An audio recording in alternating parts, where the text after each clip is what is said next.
Cari maklumat dan berita politik yang bebas, kupasan yang tepat, panas. Dapatkannya secara eksklusif hanya di Jom Channel. Komitmen kami, pentasan berita Isnin hingga Jumaat. Berbicara dan isu semasa, kami garapkan secara langsung. Panel-panel berkaliber dan profesional. Interaktif, pandangan anda kami raikan. Jangan lupa bersama kami di setiap hujung minggu dalam edisi khas mingguan. Jom Channel, moving forward, sharing a new experience.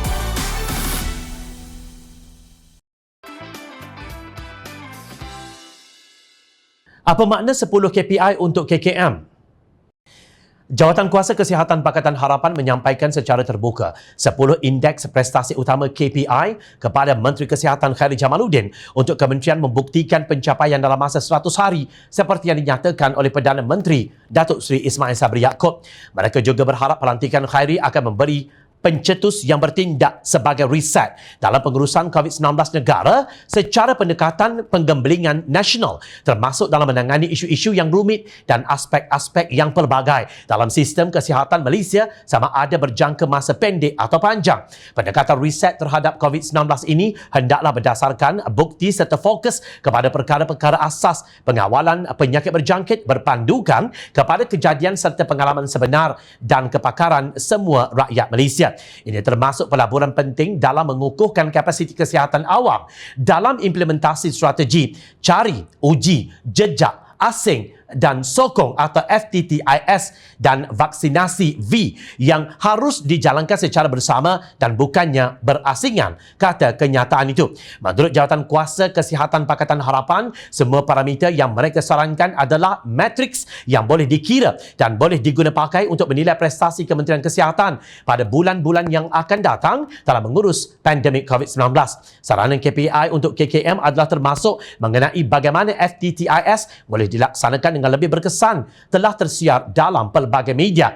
5 proses dalam pengawalan penyakit berjangkit selain vaksinasi iaitu cari, uji, kesan, asing dan sokong memerlukan sinergi antara aplikasi teknologi dan modal insan yang komited dalam meneruskan kehidupan manusia bersama COVID-19.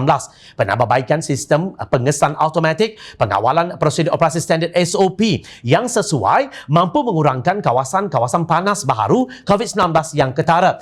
Kerana itulah, kerjasama antara Selangkah dan MySejahtera amat diperlukan untuk tujuan pengesanan kontak rapat yang akhirnya menghalang kes-kes sporadik daripada berlaku dan menular dalam komuniti. Warga emas dan kanak-kanak yang mendapat arahan pengawasan di rumah sudah tentu memerlukan bantuan yang selamat. Harus diingat, tidak semua warga Malaysia celik IT. Kerajaan Persekutuan juga didesak supaya menjadikan ketelusan dan sumber terbuka sebagai satu KPI yang penting. Sungguh, untuk apa sembunyi data kecuali ada agenda politik jahat? Menurut Jawatankuasa Kesihatan Pakatan Harapan, 10 asas KPI tersebut akan menentukan penanda aras dalam menangani COVID-19 untuk tempoh masa 100 hari akan datang. Ia bukan sahaja akan memperluaskan liputan vaksin tetapi akan mengawal virus ini daripada merebak dan menyah keluar sebarang kluster tersembunyi di dalam sesebuah komuniti. Barulah strategi endemik jangka panjang boleh diwujudkan setelah asas kesihatan awam dipatuhi dan kapasiti penjagaan kesihatan diperkuatkan. Semua ini boleh dicapai melalui kerjasama yang lebih kukuh dan terbuka dengan semua pihak terbabit di dalam sektor swasta, akademik, NGO dan juga pihak pembangkang. Anggota Jawatankuasa Kesihatan Pakatan Harapan diketuai oleh bekas Menteri Kesihatan Datuk Seri Dr. Zulkifli Ahmad bersama wakil-wakil dari parti politik Pakatan Harapan yang juga doktor-doktor perubatan. 10 KPI tersebut bukan hanya cabaran bagi Khairi tetapi ia menjadi kayu ukur bagi rakyat untuk menilai sejauh mana keikhlasan beliau memegang jawatan yang bukan bidang kepakarannya. Kita akan tahu sama ada beliau menerima jawatan yang sangat mencabar itu semata-mata berpaut kepada kuasa atau demi rakyat jelata. Tidak guna mengetuai satu kementerian dengan 2 timbalan menteri, Datuk Dr. Nur Azmi Ghazali dan Datuk Aaron Agudagang. Dengan 3 penasihat khas, Datuk Rosnah Abdul Rashid Sherlin, Dimista Steven Sitapalam dan Datuk Muhammad Irwan Zulkifli. Jika semuanya cuma menghabiskan beras semata-mata. Pada 5 September, kata KKM kes baharu 20,396 dan kematian 336. Jumlah kes kematian ialah 18,219 kes. Salah siapakah wabak COVID-19 begitu mengganas? Salah KKM kerana pemimpin Ruwaibidah enggan mendengar nasihat pakar.